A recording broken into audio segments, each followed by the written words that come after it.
everyone, this is Troy Thorson with Thorson Numismatics at 118 West Main in Turlock. Today we're going to talk about a coin that we have in stock, and it's going to be up on our website, Thorson Numismatics, at a very reasonable cost. It's the only one that we have, so first come, first serve there. And this is the last coin representing the prosecution of Christians.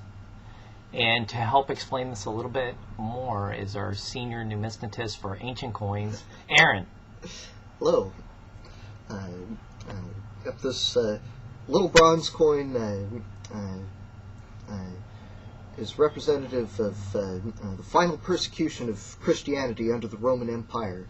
It was instituted by Emperor Maximinus II, say that 10 times fast, who ruled the eastern half of the empire during the time that Constantine the Great was ruling in the western half.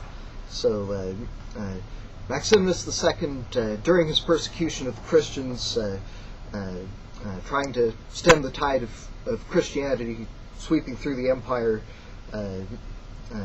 issued these little bronze coins that celebrated the pagan history of the Roman Empire. On the obverse of this coin... Now, hold on a second, Aaron. What I'd like to do now is we're going to actually focus on the coin. And, okay, so now what we're going to show everybody is the actual close-up image of this ancient coin, which is pretty cool. Aaron's going to explain a little bit more about it with Antioch and the river goddess. Yeah, unlike most Roman coins, there isn't a picture of a Roman emperor on this one. Maximinus chose to on the obverse of this series, honor the great cities of the eastern half of the empire, which was much more urban than the western half. So this particular one commemorates the city it was minted in, Antioch in Syria. And so the obverse is dominated by a draped figure, which is the personification of the city of Antioch.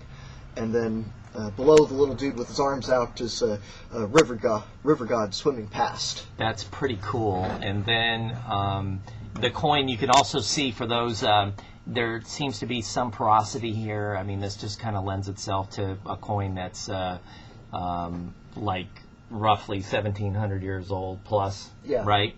And so it possibly could have been probably dug up at some point in time. Most likely. It has a nice desert patina. It gives you the contrast between the figures and the figures. And also note too that although you see a pretty large image on your screen, the actual coin itself is probably less than the diameter or about the diameter of a dime. David Sear has this listed as a quarter follis, so this was very much small change of the period. Okay, very cool. And then talk about this reverse, which is also kind of cool because it's interesting that the mint mark is actually placed in a spot that, you know, kind of reminds me of a Washington quarter in a way, because of the way the bottom is constructed. Yeah, in the excerpt, yes, Roman coins in the later part of the empire have fairly clear mint marks, which definitely helps in attributing them. The reverse type here is dominated by the figure of the god Apollo, with his famous lyre for which he's known. Again, this was part of promoting the pagan religion as opposed to Christianity. The mint mark is made up of 3 letters SMA for Sacramoneda, sacred money of Antioch, and the large letter A in the right field is the officina.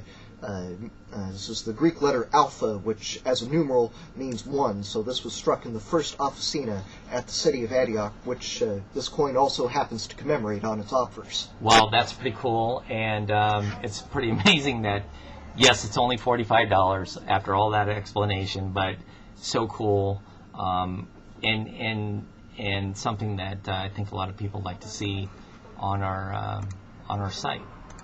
Yep, it's definitely